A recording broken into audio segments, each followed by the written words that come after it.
আসসালামু আলাইকুম। জুম্মা মোবারক। আশা করি সকলেই ভালো আছেন।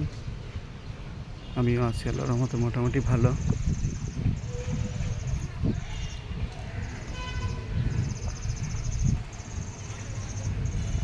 যে মসজিদে নামাজ পড়লাম সেই মসজিদের ইমাম সাহেব আজকে নারী পুরুষের অধিকার নিয়ে কথা বললেন। আসলে ইসলামে নারী পুরুষের অধিকার যথোপযুক্ত অধিকার দিয়েছেন।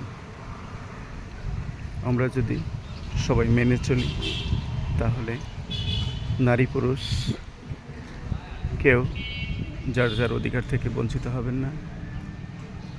আসলে কিছু কিছু ক্ষেত্রে দেখা যায় যে কিছু কিছু মা বাবা দেখা যায় ছেলে সন্তানদেরকে বেশি গুরুত্ব দেয়, আবার কিছু সংখ্যক মা বাবা মেয়ে সন্তানদেরকে বেশি গুরুত্ব দেয়।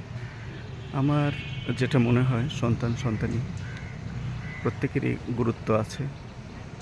ইসলাম অনুযায়ী, ইসলাম ধর্ম অনুযায়ী এখানে যথেষ্ট অধিকার প্রত্যেকেরই আছে। এই অধিকারটুকু এই যে অধিকার ইসলাম দিয়েছে ধর্মীয়ভাবে,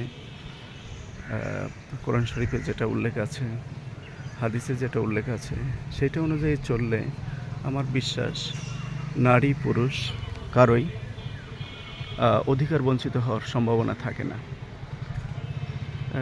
কিছু মা বাবা এখানে কোনো কোনো ক্ষেত্রে ছেলেদেরকে জিতান, মুসলিম হয়েও ছেলেদেরকে জিতান, মেয়েদেরকে ঠকান। আবার কেউ কেউ কোনো মা বাবা আছেন হয়তো মেয়েদেরকে জেতান, ছেলেদেরকে ঠকান। এটা তাদের আসলেই ব্যক্তিগত ব্যাপার, এটা ধর্মীয় ব্যাপারের মধ্যে আমার বিশ্বাস পড়ে না। তবু আমি অ্যাজ এ মুসলিম এই কথাটা বলতে চাই যে নারী পুরুষ সবারই মহান সৃষ্টিকর্তা রব্বুল আলামিন সকলকে যার যার স্থান থেকে অধিকার দিয়েছেন।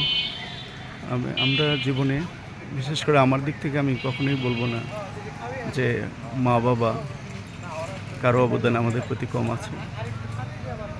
যদি কোনো মা বাবা কোনো সন্তানকে ঠকান, অন্য কাউকে জেতান, সেটা তাদের নিজস্ব ব্যাপার। এটা আমার বিশ্বাস ধর্মীয় ব্যাপারের মধ্যে পড়ে না। আল্লাহ রব্বুল আলামিন সবই জানেন, কাকে জেতান, কাকে ঠকান।